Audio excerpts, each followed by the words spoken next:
Hello friends, Labani cooking and লাইফস্টাইলে সবাইকে স্বাগত।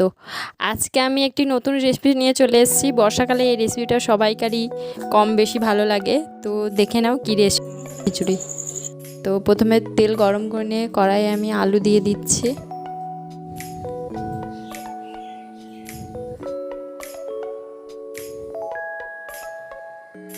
এরপরে অল্প লবণ এবং অল্প হলুদ দিয়ে দিচ্ছি ভাজার জন্য।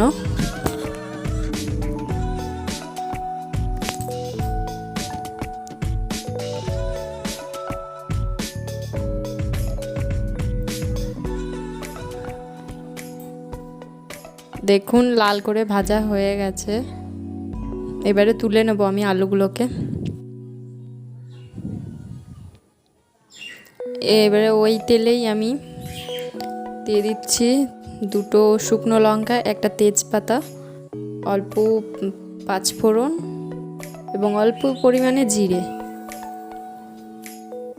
এবার ওর মধ্যে দিয়ে দিচ্ছি রসুন, থেঁতো করে রেখেছিলাম রসুনটা।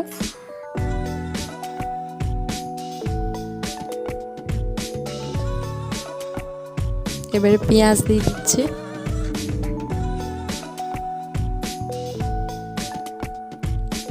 ভালোভাবে নাড়াচাড়া করে নিতে হবে, পেঁয়াজটা লাল করে ভেজে নেব।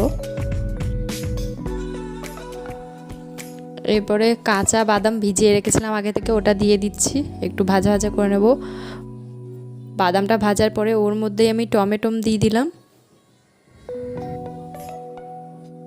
তারপর অল্প পরিমাণে আদা বাটা দিয়ে দিলাম।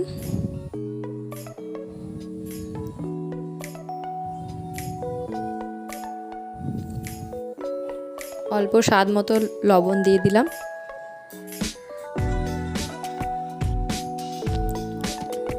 পরিমাণ মতো হলুদ দিয়ে দিলাম।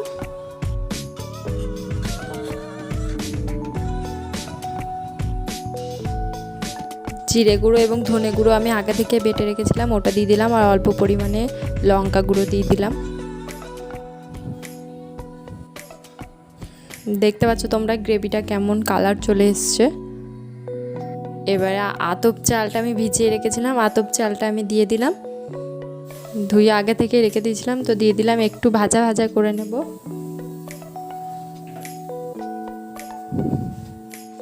এবারে ডালটাকে ধুয়ে রেখে দিয়েছিলাম, মুগ ডাল এবং মুসুর ডাল আমি একসাথে ভিজিয়ে রেখে দিয়েছিলাম। যতটা চাল নিয়েছি ততটাই আমি ডাল নিয়েছি পরিমাণে। তো দুটো সমান সমান হলে খেতে খুব সুন্দর লাগে। এবারে কড়াইয়ে ধরবে না বলে আমি হাঁড়িতে ঢেলে দিচ্ছি চাল ডাল এবং সব কিছু। এবারে আগে থেকে ভাজা আলুগুলো ওগুলো দিয়ে দিচ্ছি আমি।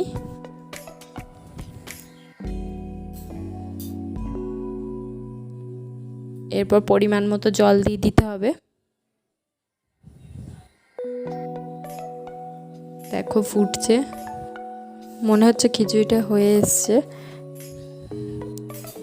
আমার রান্না যদি আপনাদের ভালো লেগে থাকে তাহলে অবশ্যই আমার চ্যানেলটাকে একটু সাবস্ক্রাইব করবেন।